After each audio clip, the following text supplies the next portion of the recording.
அன்பே சிவம் மனமே குரு என்றுணர்த்திய குருவே போற்றி.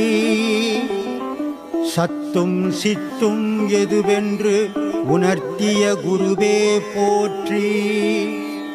எனக்குள் இறைவனை உணர வைத்த குருவே போற்றி. நித்திய ஆனந்தமான நித்யானந்த குருவே போற்றி. குரு பிரம்மஸ்ரீ நித்யானந்தரே போற்றி போற்றி.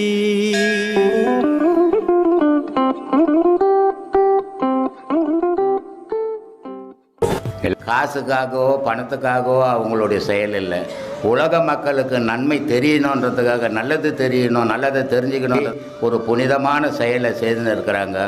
இதை பார்க்கக்கூடிய ரசிகர்கள் அத்தனை பேரும் இதை பாருங்கள், அவங்களுக்கு சப்ஸ்கிரைப் பண்ணுங்கள். அது அவங்கள இன்னும் மேலே மேலே ஊக்கப்படுத்துறதுக்கு ஒரு வழியாக இருக்கும். இதை உங்களை தாழ்மையோடு நான் கேட்டுக்கிறேன். ரொம்ப நன்றி, வணக்கம். முப்பொருளுடைய செயல் என்ன அப்படின்னும் போது நாதம், விந்து, கலை, இது முப்பொருளா உள்ள இருந்து இயக்குது. இயக்கும் போது நம்ம இயங்குறோம். இதுதான் உயிர் பிறப்பினுடைய ரகசியம். கோவிலில் உள்ள சிற்பங்கள் முதலில் எவ்வாறு தோன்றி இருக்கும்? ஞானிகள் கற்பனையால் கண்டது. ஞானிகள் யோக பயணங்கள்ல போகும் இடங்கள்ல அவன் கண்ட சிற்பங்கள் அது. ஏன்னா இறைவன் இருக்கக்கூடிய இடம் சாதாரணமான இடம் இல்லை. அது ஒரு பேரொளி நிகழ்ந்த இடம்.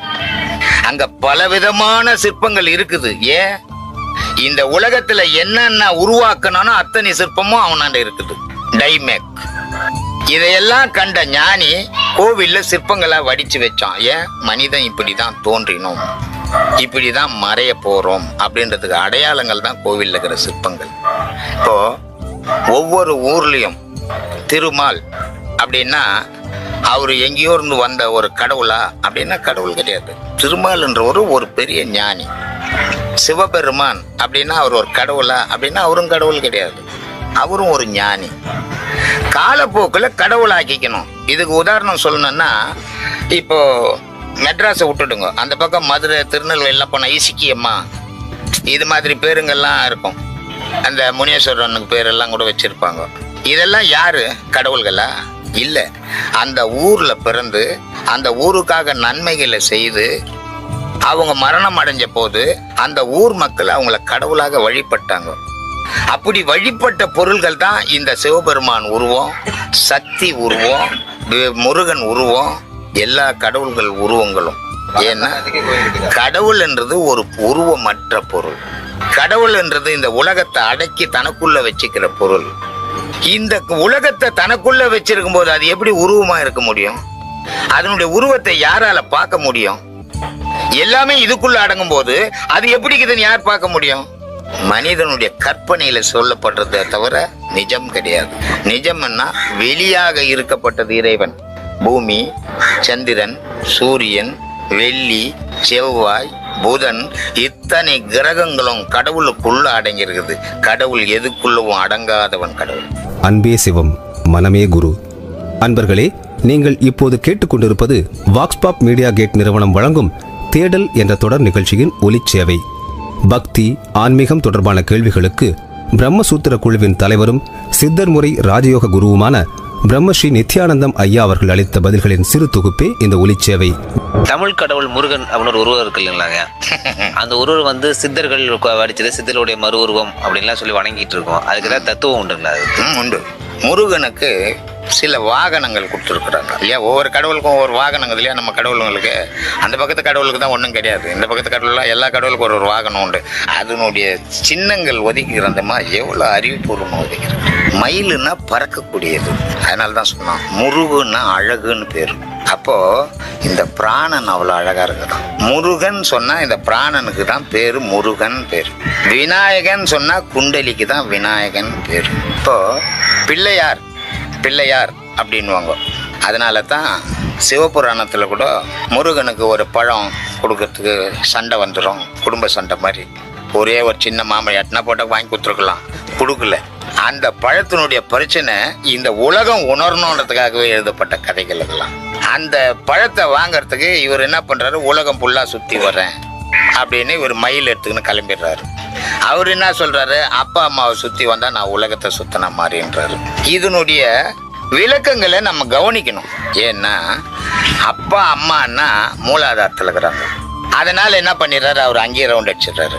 இவர் என்ன பண்றாரு, மூலாதாரத்துல கிளம்பி நாசி வரைக்கும் ஓடிடுறாரு. அதனால இவர் உலகம்ன்றது உடல். இந்த உடலுக்குள்ள செயல்பாடுகள் எங்க அப்படின்னா இவர் உலகம் ஃபுல்லா சுத்தின்னு வர்றாரு. அவரு மூலாதாரத்தையே சுத்திக்கிறாரு. ஏன், அம்மா பக்கத்துல உட்காந்துக்கிறாரு. இதுக்குதான் காரணம். அப்போ பிள்ளையார் ஒரு புள்ள பிறந்தா ஒரு கல்யாணம் பண்ணணும், இது கடமை. இரு கல்யாணங்கள் நடந்து இருக்குது முருகனுக்கு, பிள்ளையாருக்கு கல்யாணம் இல்லை. இதுக்கு என்ன காரணம் அப்படின்னு நம்ம யோசிக்கணும். சித்தி முத்தி இருக்கிறாங்க. அப்ப சித்தி நான் என்ன, முத்தி நான் என்னன்னு யோசிக்கணும். அது அவ்வளவு தூரம் போல இவங்க. அதனால சித்தின்னா செயல்பாடுகள், முத்தின்னா நிறைவேறியது. இதுக்கு பேர் தான் சித்தி முத்தி. சித்தி முத்தினா என்ன, சித்தின்னா செயல்பாடு, அந்த செயல்பாடு நிறைவேறினது முத்தி. இதுதான் சித்தி முத்தி. ஈரேல் 14 லோகம் என்கிறார்கள், இது எங்குள்ளது? இந்த 14 லோகம்ன்றது என்னன்னாக்கா, ஒரு பக்கம் 7 ஜான் ஒரு மனிதனுடைய உடல் இல்லையா, மறுபக்கம் 7 ஜான், இதுதான் 14 லோகம். ஏன்னா 64 கலை, 64 கலை எங்கடா இருக்குதுன்னா மனித உடலுக்குள்ள இருக்குது. இந்த 64 கலைன்றது என்ன அப்படின்னா, ஒரு சுவாசம் வந்து ஒரு உச்சந்தலையில கிளம்பி அவன் கட்ட விரல் வரைக்கும் போச்சுன்னா 16 கலை. திரும்பவும் அது வந்து இந்த பக்கம் போச்சுன்னா 16 கலை. அப்ப எவ்வளவு ஆச்சு, 32 ஆச்சு. இந்த ரெண்டும் சேர்ந்து ஒன்னா இருக்கும்போது எவ்வளவு ஆச்சு, 64 கலை. அதான் கலை ஞானம் 64. இதுதான் 14 லோகம். சாமியார், சந்நியாசி, யோகி, ஞானி இவர்களுக்கிடையே உள்ள வேறுபாடுகள் என்ன? சாமியார் அப்படின்றது யாருன்னு கேட்டா, இந்த கடவுள் யாருன்னு அவன் தெரியாதவன். அவன் மனசுக்குள்ள என்ன கேட்கறான், குப்புசாமி சாமியா, முன்சாமி சாமியா, கங்கம்மா சாமியா, கன்னியம்மா சாமியா, சாமி யாருன்னு கேட்டுனுக்கிறான் அவன். அவனுக்கு சாமி எதுன்னு தெரியல, அடையாளம் தெரியல. அதனால சாமி யாரு, சாமி யாரு, சாமி யாருன்னு கேட்கறான். அதனால அவனுக்கு பேர் சாமியார். அவன் இன்னும் கடவுளை அடையவே முடியாது. ஏன்னா அவனுடைய கேள்வி கேட்கக்கூடிய இடத்துல கேட்காம வெளியே கேட்டுனுக்கிறான். அதனால அவன் கடவுளை அடையவே முடியாது சாமியார் யாருமே. சன்னியாசி என்பவனுக்கு எந்த பற்றும் கிடையாது, இறை பற்றும் கிடையாது, இல்லற பற்றும் கிடையாது. எங்க அவனுக்கு வயிறார பசி தீர உணவு கிடைக்குதோ அங்க தங்கி போய்க்கினே இருப்பான். ஆனா தாடி வச்சிருப்பான், கொண்டை போட்டு இருப்பான், காவி கட்டியிருப்பான். இவனுக்கு பேர் சன்னியாசி. ஞானின்றவன் யாருன்னா, பீச் இருக்குது மெரினா கடற்கரையில், யார் பார்த்தது, பார்த்தவன் யாரோ சொன்னான், நான் பார்க்கல. ஆனா அந்த பீச்சை பார்க்கறதுக்கு பயணம் பண்றேன் நான். பீச் இருக்குதுன்னு பார்த்தவங்க சொல்லாங்க, சொன்னதை கேட்டு அந்த பாதையில பயணம் பண்றேன். அப்போ பயணம் பண்ணும்போது அதுக்கு பேரு யோகம். அந்த பீச்சை அடைஞ்சிட்டேன்னா அதுக்கு பேரு ஞானம். இறைவன் இருக்கிறான்னு சொன்னாங்க, இறைவனை பார்க்கல. சொன்னதால இறைவனை நோக்கி பயணம் பண்றது யோகம், இறைவனை அடைஞ்சது ஞானம். தமிழகத்தினுடைய பெரிய ஞானிகள், மிகப்பெரிய ஞானிகள் யாருங்க? 1000 ஞானிகள். யார சொல்றது, அவங்களுடைய பெயரோ புகழ இன்னைக்கு வெளியே வராம இருக்குங்க. அது நிறைய வராம இருக்கு. உலகம் உள்ளவர் அவங்களுடைய பேரும் புகழும் இருந்துக்குன்னு இருக்கும், அதுல எந்த சந்தேகமும் இல்லை. ஆனா அவங்களுக்கு புகழ் இல்லாம இருக்கலாம், ஆனா அவங்களுடைய ஆற்றலை மறைக்கவே முடியாது யாராலையும். ஏன் அப்படின்னா, இப்ப வள்ளலார் இருந்தாரு, வள்ளலாருடைய காலம் 130 வருஷம் தான், 140 வருஷம் தான் ஆகுது. இந்த 140 வருஷத்துக்கு முன்ன வள்ளலார் நேரடியா இருந்து எவ்வளவோ விஷயங்களை சொன்னாரு, ஆனா யாரும் கேட்கல. அன்னைக்கு வள்ளலார் கூட 50 பேர் கூட இல்லை. ஆனா வள்ளலார் வெறுத்து கடை விரித்தேன் கொள்வார் இல்லைன்னுட்டு ஏற கட்டிக்கின்னு போனப்போ இன்னைக்கு எல்லா இந்தியா முழுதும் வள்ளலாரை வழிபடுது. காலத்தால் அழிக்க முடியாதது அவங்களுடைய சக்தி. அதே மாதிரி பூம்புகார்ல பிறந்த பட்டினத்தார் சாதாரண ஒரு வணிகன், ஒரு வைர வியாபாரி, பணக்காரன், அவ்வளவுதான். வேற ஒரு ஆற்றலும் கிடையாது அவருக்கு, படிப்பாற்றலோ வேற ஒண்ணும் கிடையாது. ஆனால் அவரு பூம்புகார்ல பிறந்து திருவடை மருதூர்ல கிளம்பி திருவொற்றூர் ஒற்றி ஊரார் கோயில்ல வந்து சமாதி அடைஞ்சாரு. அவர் அடைஞ்சு 1000 வருஷம் ஆகுது. ஆனா அந்த பட்டினத்தார் இருக்கும் போது யாருக்கும் தெரியாது. பட்டினத்தார் மறைஞ்சு 1000 வருஷம் போது இன்னைக்கு பட்டினத்தாருக்கு சூப்பர் சுப்பராயன் அவர் பெரிய இதுவே நட்டுற டெஸ்டே நட்டுறாரு அவர் பேர்ல. திருவள்ளுவர் இருந்த காலத்துல திருவள்ளுவனுடைய திருக்குறளையே மதுரை இது ஏத்துக்கல, திருக்குறளை யாரும் படிக்க விரும்பல. ஆனா திருவள்ளுவர் போய் 2036 வருஷமாச்சு. இன்னைக்கு திருக்குறள் இல்லாத நாடே இல்லை உலகத்துல, இல்லையா? அகஸ்தியர் யாருன்னு தெரியாது, எங்கிருந்து வந்தாரு, யார் தாய் தகப்பன், ஒன்றும் தெரியாது. அவர் பிறந்த பர்த்டே சர்டிபிகேட்டா வச்சுங்கிறாரு, ஒன்றும் கிடையாது. ஆனால் அகஸ்தியர் இருக்கும்போது யாருக்கும் தெரியாது. அகஸ்தியர் போய் 16,000 வருஷம் ஆச்சு. இன்னைக்கு அகஸ்தியருக்கு பல கோயில்கள் கட்டி இருக்கிறாங்க. அதனால ஞானிகளுக்கு அழிவே கிடையாது, அஞ்ஞானிக்கு அப்பவே அழிவு உண்டு. ஞானிகளுடைய புகழை யாராலையும் அழிக்கவே முடியாது. அஞ்ஞானியுடைய புகழ் இருக்கும்போது ஓஹோன்னு இருந்தாலும் காலப்போக்கில் அழிஞ்சிடும். இப்போ இந்த நாட்டுல எத்தனை மன்னர்கள் ஆண்டாங்க, எத்தனை பணக்காரர்கள் இருந்தாங்க. ஆனா ஒரு 1000 வருஷத்துக்கு முன்னாடி எந்த பணக்காரன் இருந்தான்னு ஏதாவது லிஸ்ட் இருக்குதா? ஒன்றும் கிடையாது. ஆனால் கல்வி ஆற்றல் படைச்ச சரஸ்வதியினுடைய கடாட்சம் படைச்சவனுக்கு உலகம் இருக்கிற வரைக்கும் அவனுடைய புகழ் இருந்துக்குன்னே இருக்கும். காளிதாஸ் ஒண்ணுமே இல்லாத ஒரு எழுத்தாணி, எழுத்தை பத்தி கூட தெரியாது மகாகவி காளிதாஸ். உலகம் இருக்கிற வரைக்கும் இன்னைக்கு பெரிய பெரிய படிச்ச பட்டதாரில இருந்து பெரிய பெரிய கவிஞன்ல இருந்து புலவன்ல இருந்து காளிதாசனுடைய பாடல் தான் எழுதினுக்கிறான். இல்ல எத்தனை 1000 வருஷம் காளிதாசனுடைய காலம். கம்பன் 1400 வருஷமாச்சு, அவனுடைய பாடல் தான் எழுத முடியும். அதனால அவங்களெல்லாம் அழிக்கவே முடியாது. குருவும் சீடனும் எந்த முறையில எப்படி பழகணும், எப்படி வச்சுக்கிறணும், அது கொஞ்சம் விளக்கம் தேவை. அது இந்த காலத்துக்கு பொருந்தாதுப்பா. குருவும் குருவா இருக்க முடியல, சீடனும் சீடனா இருக்க முடியல. ஏன் சொல்றேன்னா, இப்போ நீங்க ஒரு சீடர், உங்களுக்கு மனைவி மக்கள்லாம் இருக்கிறாங்க, ஒரு 5 பேரை நீங்க காப்பாற்றணும். இன்னைக்கு என்ன பௌர்ணமி, பௌர்ணமி என்ன நாள்ல வந்துக்குது? ஞாயிற்றுக்கிழமையில வரல, செவ்வாய்க்கிழமையில வந்துக்குது. உங்களுக்கு எந்த ஆதார வசதியும் இல்லை. நீங்க போய் ஒரு 150 ரூபா சம்பாரிச்சாதான் உங்க 5 பேரை சாப்பிடுவீங்க. அப்ப நான் பௌர்ணமி நடத்துறேன், குரு பௌர்ணமி நடத்தும் போது நீங்க மத்தியானம் வந்தீங்கன்னா உங்களுக்கு இங்க ஏதோ நடக்குது.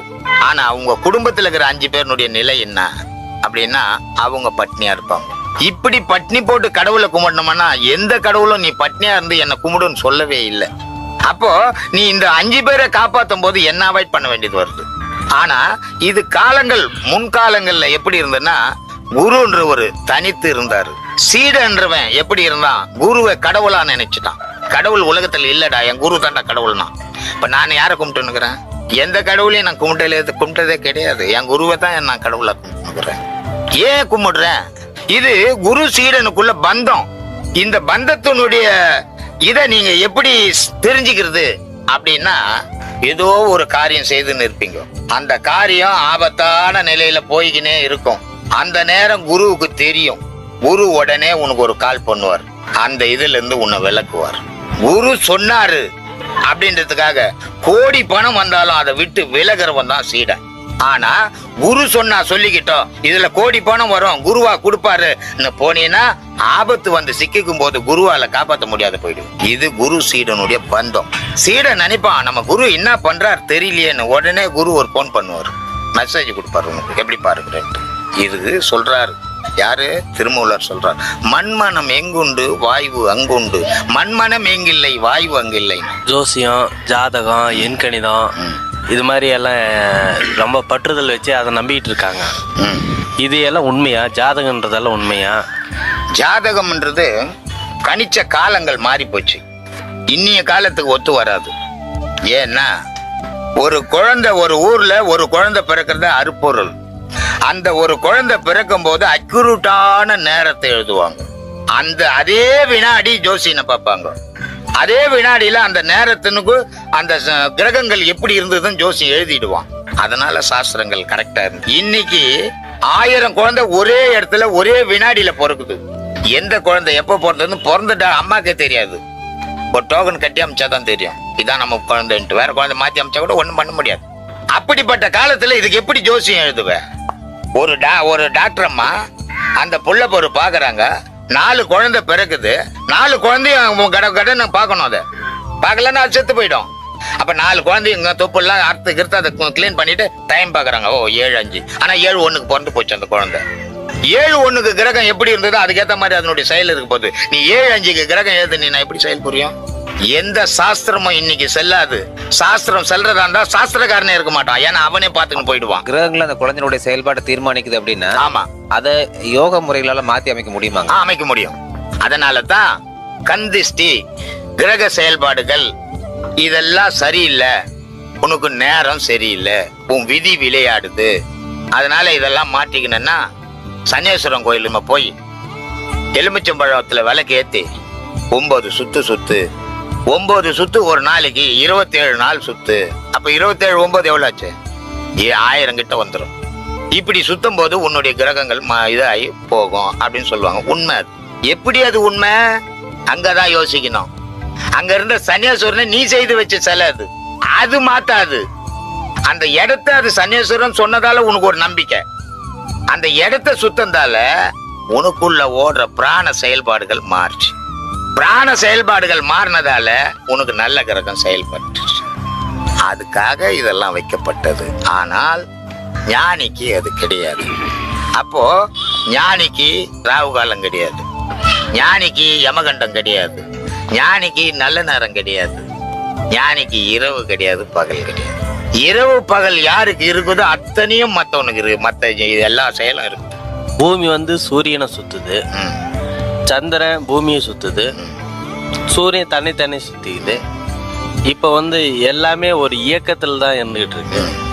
இப்போ இந்த இயக்கத்தால தான் அதுக்கு வந்து சக்தி கிடைக்குதா, இல்லை சுயமா அதுக்கு சக்தி இருக்கா? பூமி அசைவற்று நின்றுடும், சூரியன் அசைவற்று நின்றுடும், சந்திரன் அசைவற்று நின்றுடும்.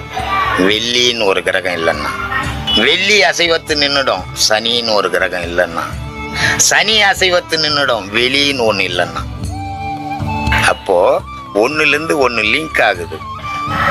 வெளி இருளுக்கு சக்தியை கொடுக்குது.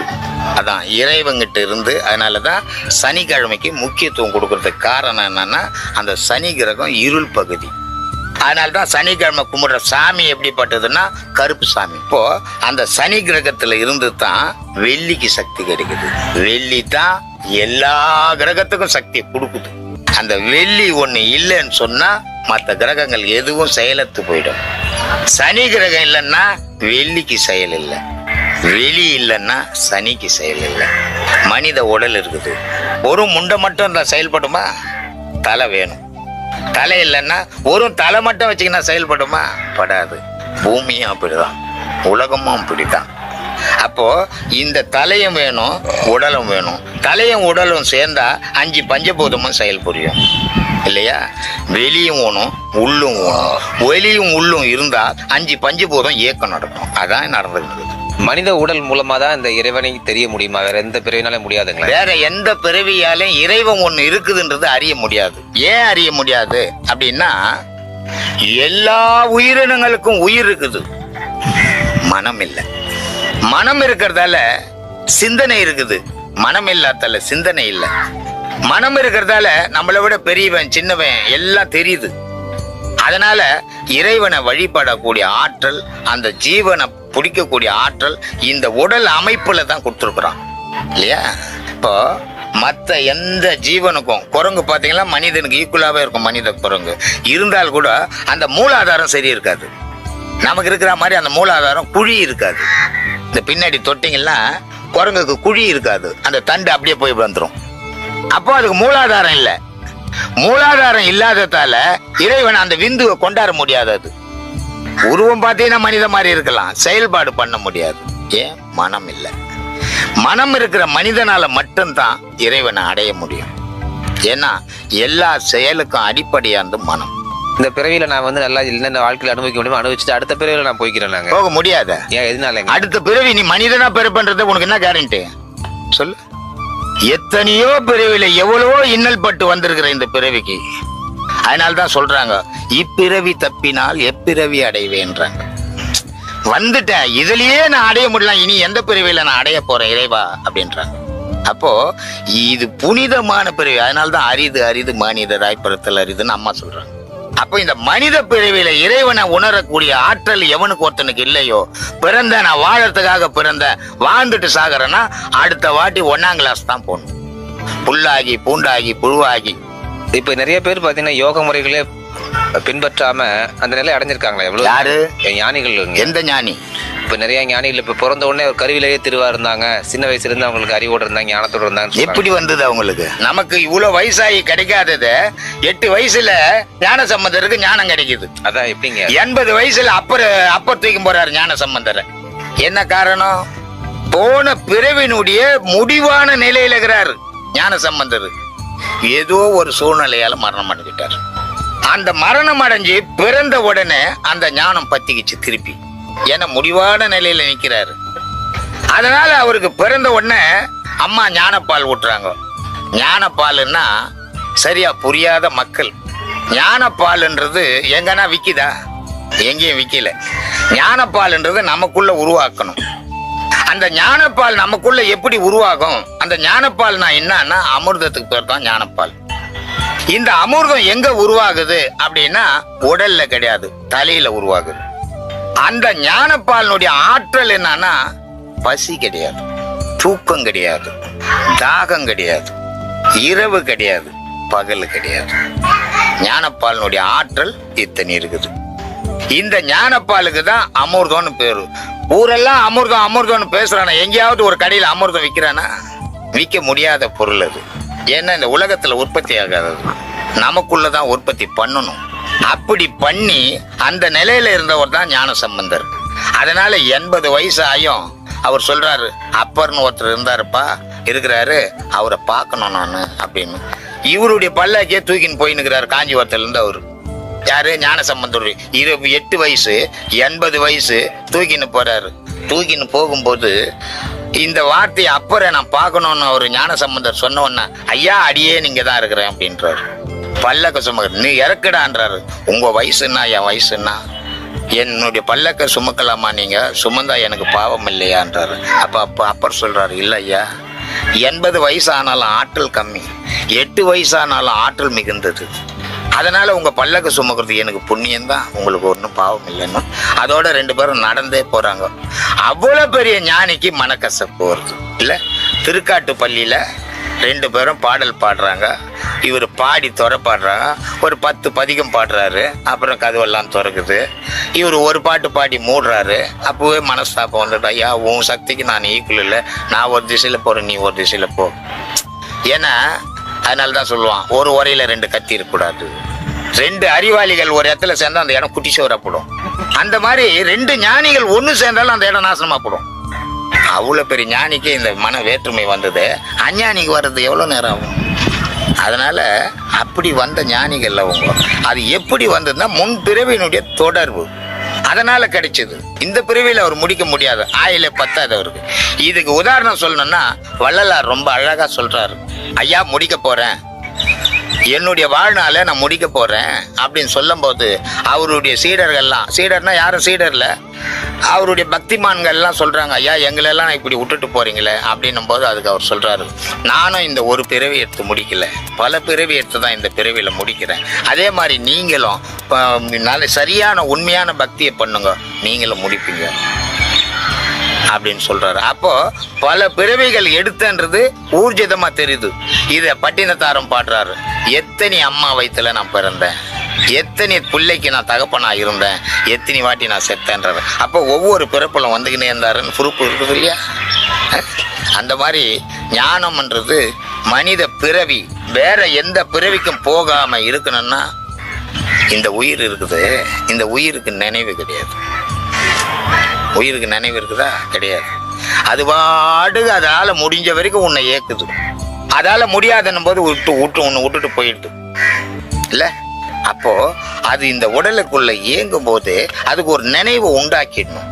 என்ன நினைவு உண்டாக்கணும்? ஐயா நான் தான் நீ தான் நான், நீ நான் சேர்ந்து நம்ம தாய் தந்தைய பார்க்கணும் அப்படின்ற ஒரு நினைவை உண்டாக்கணும். அப்படி நிற்கும் போது இந்த உடலை விட்டு இந்த உயிர் பிரிஞ்சாலும் என்ன நினைக்குது? அது நமக்கு மனித உடல் தேவை, அந்த உடல் இருந்தாதான் நம்ம நினைச்ச காரியத்தை சாதிக்க முடியும் அப்படின்றதுக்காக ஒரு மனித உடலையே தேடி எடுக்குது.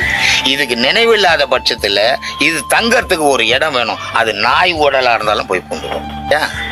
அதனாலதான் இந்த யோகம்ன்றத கை கொள்ளலன்னு சொன்னா, யோகத்துல யோக கலையில எத்தனை 1000 பேர் வராங்க, அத்தனை 1000 பேரும் ஞானிகள் ஆவறதில்லை, ஆகவும் முடியாது எல்லாராலையும். ஏன்? அவனுக்குன்னு ஒரு கர்ம வினைகள் அவனை காத்துன்னு இருக்குது. அதையும் கடந்து அவன் ஞானி ஆகணும். ஞானி ஆகணும்னா ஆக முடியல. அப்போ அவன் அந்த மூச்சுன்ற ஒரு உயிரை புடிச்சுக்கினான்னா கையில, அதை செய்துக்கினே இருக்க அவனுடைய கர்ம வினைகள் குறையும் போது அவன் மறுபிறவியில திருப்பி அதுல இருந்து தொடர்ந்துடுவான். அவனுடைய வாழ்க்கையை எங்க முடிக்கணுமோ அங்க முடிப்பான். இப்போ மேல போகுது, ஒரு ஏரோப்ளேன் போகுது, வெடிக்குது, மேலதானே போய் வெடிச்சது, அது ஏன் தரைக்கு வரணும்? அங்கேயே எங்கன்னா போயிடலாம் இல்லையா? போதா? ஒடிஞ்சு கிடிஞ்சு வந்து இங்கே தான் விழும். ஏன்? அந்த ஏரோப்ளைன்ல உருவாக்கப்பட்ட அத்தனை பொருளும் மண்ணில இருந்து எடுத்த பொருள். பெட்ரோல்ல இருந்து அதனுடைய தகுட்டுல இருந்து அத்தனை பொருளும் அதுல உட்கார்ந்து இன்னும் போன முதல் கொண்டு மண்ணில் உருவாக்கப்பட்டவன். அதனால எந்த பொருள் எங்க உருவாச்சதோ அந்த பொருள் அங்கேயே தான் போய் அழியும் இல்ல? அப்போ இந்த உயிர் எங்க உருவாக்கப்பட்ட பொருள்? மேல உருவாக்கப்பட்ட பொருள். அப்போ இந்த உயிருக்கு அழிவு வேணும். இதுக்கு அழிவு எங்க போன அழிவு கிடைக்கும்? ஆகாயம் போனாதான் அழிவு கிடைக்கும். அது வரைக்கும் அது உருமாறிக்கினே இருக்கும், ஆனா அழிவு இல்லை அதுக்கு. அப்போ இந்த மரணம்ன்றது நம்ம அடையிற மரணம் உண்மையான மரணமானா இல்லை. உண்மையான மரணம் எப்போ கிடைக்கும் அப்படின்னா இறைவன்ல நீ எப்போ சேர்றியோ அப்பதான் மரணம் இல்லை. ஆனா இப்ப கிடைக்கிற நடக்கக்கூடிய மரணம் எதுக்கு நடக்குதுன்னா உடலுக்கு தான் மரணம் நடக்குதே தவிர உயிருக்கு மரணம் இல்லை.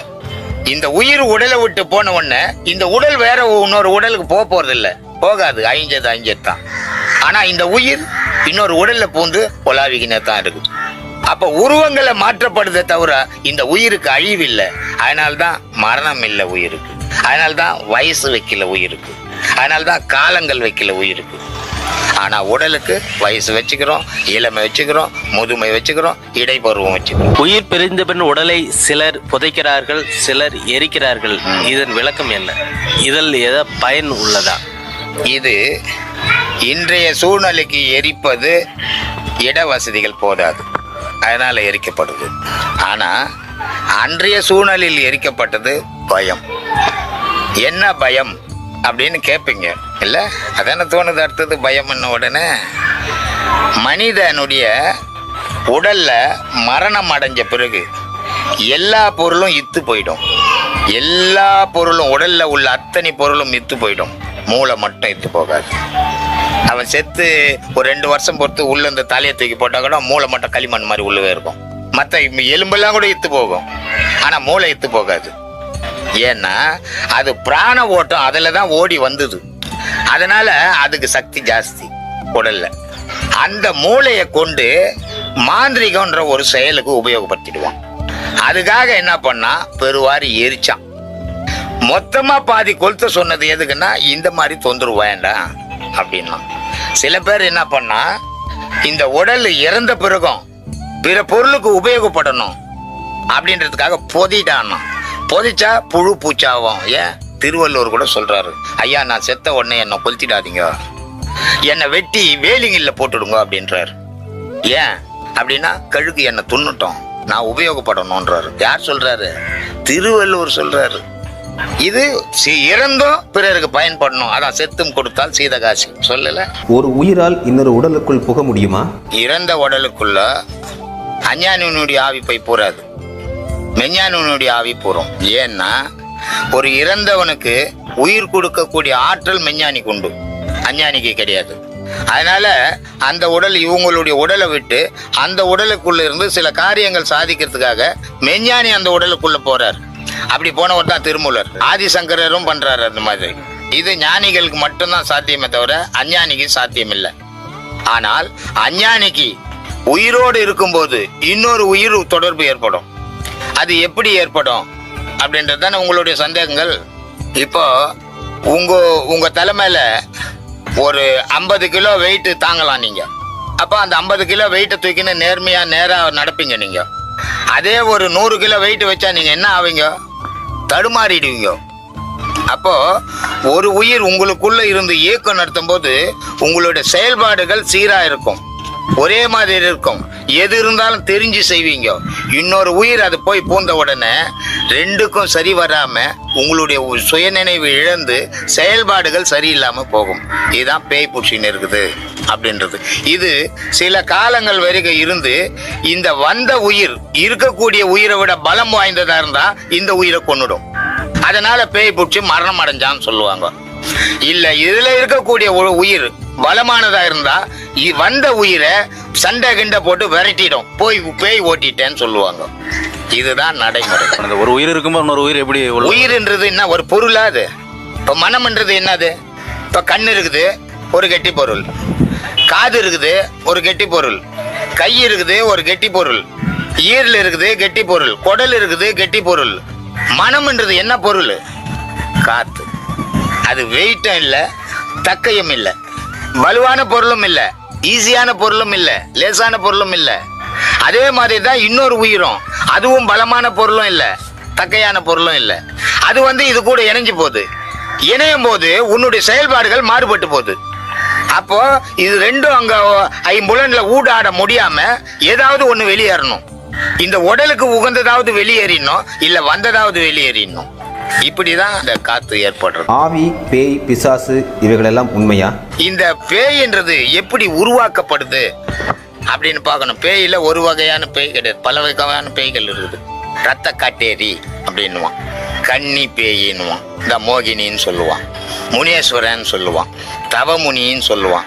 இதுக்கெல்லாம் பேயின்னா ஒரு பொருளாக தானே இருக்கணும். ஏன் இத்தனை காரணங்கள் எப்படி உருவாச்சு அப்படின்னு பார்த்தீங்கன்னா, ஒரு மாந்திரிகன் செய்கிறவனா இருப்பான், அவன் அகால மரணம் அடைஞ்சிடுவான், ஒரு லாரி ஏறிடும், அவன் செத்துருவான், அவன் தவமுனியா மாறிடுவான்.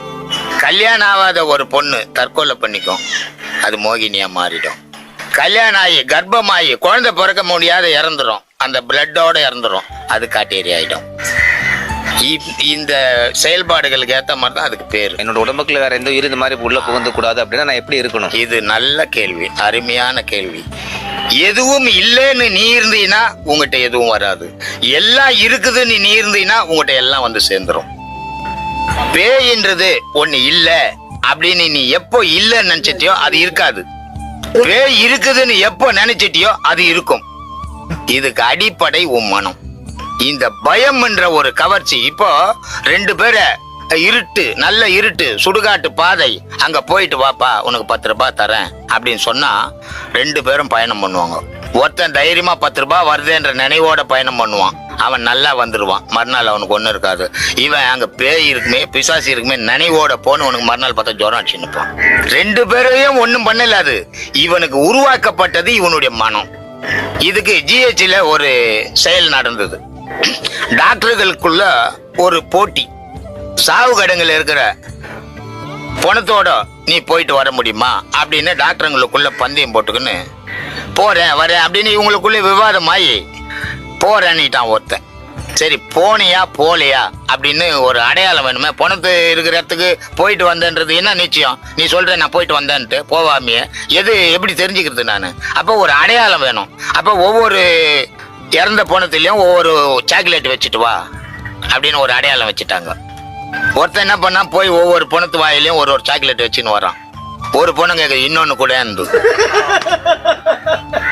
இன்னொன்னு குடுன்னு கேட்டது தான் தாமதம். இவன் கதை முடிஞ்சது. இவன் வந்தான், 2-4 நாள் ஜுரம் அடிச்சது, இறந்துட்டான். இதுக்கு என்னடா காரணம்னா இந்த பந்தயம் போட்டவன்லயே ஒருத்தன் போய் படுத்துனுக்குறாங்க. இது எங்க இருந்து வந்ததுன்னா இவன் மனம்தான் இவனை மரணத்துக்கு காரணமா போச்சு, இவனுடைய பயம். அது மாதிரி இருட்டு பகுதியில போனா ஒருத்தன் நான் மட்டும் தான் இருக்கிறேன்னு போய்கினே இருப்பான். ஒருத்தன் பூனை ஓடுதா, நாய் ஓடுதா, எலி ஓடுதான் சுத்தி சுத்தி பார்ப்பான். அதுக்குதான் மிரண்டவன் கண்ணுக்கு இருண்டதெல்லாம் பேயிடானுவான். ஒருவர் ஞான பாதையில் எப்படி செல்ல வேண்டும், எவ்வாறு செல்ல வேண்டும்? மனமது செம்மையானால் மந்திரம் ஜெபிக்க வேண்டாம். மனமது செம்மையானால் மூச்சை அடக்க வேண்டாம். மனமது செம்மையானால் வாசி உயர்த்த வேண்டாம். மனமது செம்மையானால் மந்திரமெல்லாம் செம்மையாமேனர். உன் மனம் சீராகிறதுக்கு தான் இத்தனை சாமி கும்பிட்டுனுக்குற. உன் மனம் சீராகிறதுக்கு தான் இத்தனை யோகங்கள் பண்ற. உன் மனம் சீராகிறதுக்கு தான் இவ்வளோ அறிவுரைகள் சொல்லின்னு நானும் இருக்கிறேன். இது எல்லாமே உன் மனத்தை திருத்தத்துக்கு தான். இந்த மனம் திருந்தி போச்சுன்னா என்ன நடக்கும்னுட்டு பட்டினத்தார் ரொம்ப அழகா சொல்றார், தெளிவா சொல்றார். ஐயா, மனசுக்கும் அந்த யோகத்துக்கும் சம்பந்தம் இல்லப்பா. உன் மனம் அடங்கத்துக்காக தான் யோகம் பண்ற. இப்போ ஒரு தேனை தொட்டு சாப்பிட்டா அதனுடைய ருசி எப்படின்னு நம்ம தானே சொல்றோம். ஆனா அவரு என்ன சொல்றார், தேன் என்ன சாப்பிட்டுச்சுன்றார். அப்போ இந்த யோகங்கள், அவித்தைகள், உடல் எதுவுமே அதுக்கு செல்லுபடி ஆகாதுப்பா இறைவனுக்கு. எல்லாமே உன் மனம் அடங்கிறதுக்காக செய்யப்படுற செயல் தான் இது அப்படின்றார் இல்லையா? சிவவாக்கி ரொம்ப அழகா சொல்றாரு, ஐயா உனக்கு மறுபிறப்பு வேண்டாம் அப்படின்னா நீ எல்லாத்தையும் அழிக்கணும் அப்படின்றாரு. அழிக்காம இருக்கிற வரைக்கும் உனக்கு மறுபிறப்பு வந்துக்கினே தான் இருக்கும் அப்படின்றாரு. அதுக்கு என்னென்னப்பா அழிக்கணும்ன்றாரு. அதுக்கு சொல்றாரு, கறந்த பால் முளை புகா, திரண்ட வெண்ணெய் மோர் புகா, உடைந்த சங்கு ஒளி புகா, உதிர்ந்த காய்கனி மரம்புகா, இறந்தவர் பிறப்பதில்லை என்றார். இதெல்லாம் செய்துட்டா செத்தவன் பிறக்க போறதில்லை. இதெல்லாம் செய்யலன்னா பறந்து செத்துக்கினே இருப்பான்றார். இது எல்லாத்துக்கும் அடிப்படை எங்கடா இருக்குதுன்னா, மனம் என்ற இடத்துல ஆசை என்ற ஒரு வினை இருக்கு. இதால தான் இவ்வளவு செயலும் நடக்குது. அப்போ இந்த ஆசையை அருணும்.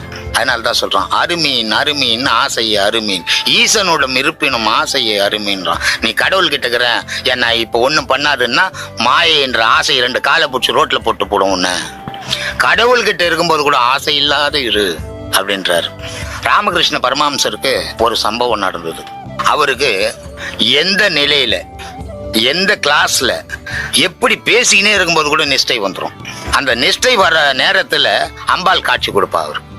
அப்போ அவருடைய குரு கிட்ட சொல்றாரு, இது மாதிரி எனக்கு ஒரு செகண்ட் அம்பாள் வந்துக்கினே இருக்கிறா, என் கண் முன்ன நின்றுக்கினே இருக்கிறா அப்படின்னு சொல்லும்போது அவருடைய குரு சொல்றாரு, வரக்கூடாது, வந்தால் நீ நிஜமான ஞானி இல்லை அப்படின்றாரு. இல்லையா? நம்மெல்லாம் என்ன நினைக்கிறோம், கடவுளை பார்க்கணும் அப்படின்னு. கடவுளே வரக்கூடாதுறான்றாரு அவரு. கடவுள் வந்தா நீ முழு ஞானி ஆகலன்றாரு. இல்லையே, நான் எப்படியோ தடுத்து பார்க்கறேன், எனக்கு வந்துக்கினே இருக்குது அப்படின்றாரு. உடனே அவர் என்ன பண்றாரு, ஒரு கிளாஸை ஒற்றி, கண்ணாடி கிளாஸை அந்த நெத்தியில கீச்சிடுறாரு அந்த வாட்லோட்ல. அதோட வர்றதில்லை அம்பாள். என்ன ஆச்சு, அம்பாள் மேல இருந்த நினைவு இந்த புண்ணு மேல வந்துச்சு. அப்ப அம்பாளா யார் வந்துக்கின்னு இருந்தாங்க, இவரோட நினைவு தான் வந்துக்கின்னு இருந்துச்சு. இல்லையா? இதெல்லாம் BA பட்டதாரி யோகானந்தர். இப்போ BA படிச்சவனுக்கு நிறைய வேலை, கம்ப்யூட்டர்ல 40,000 ரூபாய் சம்பளம் கொடுக்குறாங்க. அப்போ BA படிப்புக்கு எவ்வளவு சம்பளம் கொடுக்கணும்? ஆனா வேலையே கிடைக்கலப்பா அவருக்கு. நல்ல செல்வமான குடும்பம். அவங்க அப்பா விஸ்வநாதன் பேரு. அவர் இறந்த உடனே சாப்பாட்டுக்கே வழி இல்லாத போயிட்டு இவர் எங்கெங்கயோ போய் வேலை தேடுறாரு, வேலை கிடைக்கல. பசியில் அவர் வீட்டுக்கு வர்றதுக்குள்ள பக்கத்து வீட்டாண்டி விழுந்து போறாரு, மயக்கமாய் போய். அவ்வளோ வறுமை வாட்டிடுச்சு. வாட்டும்போது அவருக்கு ஒரே கோவம் என்னன்னா, இந்த ஆள் தான் ஏதோ பண்ணிங்கிறாரு நம்மளுக்கு. போய் நேராக சண்டை போடுறாரு அவர்கிட்ட, நீ தான் ஏதோ சூனியம் வைக்கிற, எனக்கு நான் எங்கே போனாலும் வேலை கிடைக்கல, எதுவும் கிடைக்கல அப்படின்னாப்பா. நான் எதுவும் பண்ணலப்பான்னாரு. சரி, நீ கடவுளை பார்க்குற, அம்மாவை பார்க்குற டெய்லின்றிய, எனக்கு ஏதாவது வாங்கி கொடு சொல்லி ரெக்கமெண்டேஷன் பண்ணி எனக்கு ஏதாவது ஒரு தொழில் வாங்கி கொடு, நான் நல்லா இருக்கிறதுக்கு வழி தேடுன்றாரு. அவர் என்ன சொல்றாரு, நான் உனக்கோசம் கேட்கறத விட நீயே போய் கேட்டுற நேரடியா அப்படின்னு இவர் அனுப்புறாரு. போறாரு, அம்பாள் நிக்கிறா, பேசல, வந்துடுறாரு. என்னப்பா பாத்தியா, அம்பாளை பார்த்தேன், ஏன் கேட்கல, கேட்க வாய் வரல, சரி இன்னொரு வாட்டி போ. 2வது வாட்டி அனுப்புறாரு. அப்பவும் பார்த்துட்டு ரொம்ப ஆனந்தமா வந்துடுறாரு. கேட்டியா, கேட்கல, ஏன் கேட்கல, பார்க்கவே ஆனந்தமா இருந்தது, சரி 3வது வாட்டி போன்றாரு. போறாரு, வாயே வரல இவருக்கு. 3வது வாட்டி வர்றாரு. என்னப்பா பாத்தியா, கேட்டியா, கேட்கல, ஏன் கேட்கல, இதாயா ஏனல, கடவுள்கிட்ட சொல்லி ரெக்கமெண்ட் பண்ற, நேரடியா பார்த்தா உன்னால கேட்க முடிஞ்சுதா அப்படின்றாரு. ஏன்னா எந்த மனிதனுக்கும் கடவுளை பார்த்தா வாய் வராது. ஞான பாதையில நம்ம பயணம் பண்ணும்போது தீர்க்கமான அறிவுபூர்வமான பயணம் பண்ணணும், முட்டாள்தனமான பயணம் பண்ணக்கூடாது. நீங்க சிந்திச்சு பார்க்கணும், எது சரி எது தப்பு. நமக்குன்னு ஆண்டவன் ஒரு ஆற்றலை கொடுத்துக்கிறான், அறிவை கொடுத்துக்கிறான், அதால பகுத்து பாரு, உண்மை விளங்க உனக்கு. மரணத்தை கண்டு பயப்பட வேண்டிய அவசியமே கிடையாது. ஏன்னா நம்ம மரணம் அடைய போறதே கிடையாது. நம்ம உடல் மட்டும்தான் மரணம் அடைய போகுது, நம்ம உயிர் மரணம் அடைய போறது இல்லை. அதனால நம்ம எதுக்கு பயப்படணும், எதுக்கு கலங்கணும், நல்ல நிலையை அடைவீங்க. இப்ப இல்லைன்னாலும் எப்பவாவது நான் இறைவனை அடைஞ்சே தீர்வுன்ற வைராகியத்தோட பயணம் பண்ணுங்க. ஒரு சாமியார் கிட்ட ஒரு 3 பேர் போனாங்களாம். சாமி, நாங்க இப்படி கஷ்டத்துல இருக்கிறோம், அப்படி இருக்கிறோம், இப்படி இருக்கிறோம்னு ஏதோ சொன்னாங்க. அப்போ 3 பேருக்கும் 3 பொருள் கொடுத்துருக்குறாரு. அப்பா, இதை ரொம்ப பாரபத்திரமா பார்க்கணும் நீங்க அப்படின்னு. 3 பேரும் அங்கேருந்து எடுத்துக்கின்னு கிளம்பிட்டாங்க. போற வழியிலேயே ஒருத்தன் போட்டு போயிட்டான். ஒருத்தன் போய் பொட்டியில வச்சு பூட்டிட்டான். ஒருத்தன் போய் அது என்னான்னு ஆராய்ச்சி நடத்தினுக்கிறான். இல்லையா? ஆராய்ச்சி நடத்தி அதை பல பேருக்கு சொல்லி அதை உபயோகப்படுத்தணும் அறிவாளி. தாரவாத்தவனும் பொட்டியில வச்சு பூட்டினவனும் முட்டாளு. அதனால நான் உபதேசம் வாங்கிட்டேன் குரு கிட்ட, எனக்கு எல்லாம் வந்துருன்னா வராது. உலகத்துல மனிதன் எல்லாத்தையும் எல்லாராலையும் சாதிக்க முடியும், இறைவனை காண்றது அவ்வளவு சாத்தியம் கிடையாது, எல்லாராலையும் முடியாது, கோடியில் ஒருத்தனுக்கு தான் முடியும். அந்த வைராகியத்தோட பயணம் பண்ணணும். அதை விட இந்த மனிதனுக்கு செல்வம் எதுவுமே இல்லை இந்த உலகத்துல. ஏன்னா வரும்போது ஏதாவது கொண்டாந்தா தானே போகும்போது கொண்டு போக முடியும். வரும்போதே நீ கோமணம் கூட இல்லாத வந்தியே, அப்புறம் போகும்போது உன் கூட என்ன வரப்போகுது? திருவள்ளுவர் ரொம்ப அழகா சொல்றாரு, பொருள் இல்லாதவருக்கு இவ்வுலகில்லை, அருள் இல்லாதவருக்கு அவ்வுலகில்லை என்றார். ஐயா, இங்கே உனக்கு ஜான் வயிறு இருக்குது, குடும்பம் இருக்குது, உழைக்கணும், சாப்பிடணும். அதனால நீ சேர்த்து வச்சு உன்னா பயனுக்குது. எவனோ வந்து சாப்பிட போறான், அதுக்கும் அவனுக்கும் சம்பந்தம் இல்லாத வந்து சாப்பிட போறாயா? ஏன் சேர்க்கிற நீ? இறைவனை தேடு. இங்க வாழ போறது 50 வருஷம் இல்ல, மிஞ்சி போனா 100 வருஷம். அங்க வாழ போறது ஆயிரக்கணக்கான வருஷம். அங்க அருள் தேடிக்கோ. பக்தி, ஆன்மீகம் தொடர்பான கேள்விகளுக்கு பிரம்மசூத்திர குழுவின் தலைவரும் சித்தர் முறை ராஜயோக குருவுமான பிரம்மஸ்ரீ நித்யானந்தம் ஐயா அவர்கள் அளித்த பதில்களின் சிறு தொகுப்பே இந்த ஒலிச்சேவை.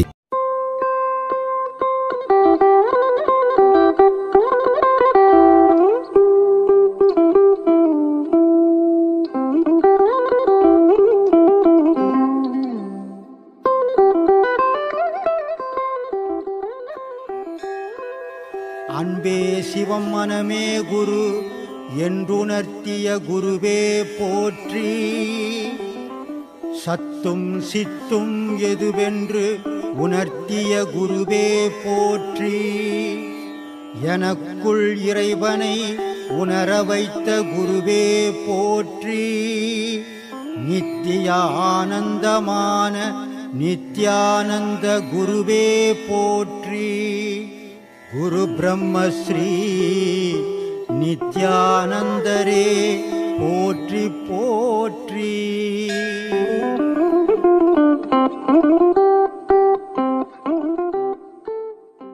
வழி கூறிய குருவே போற்றி.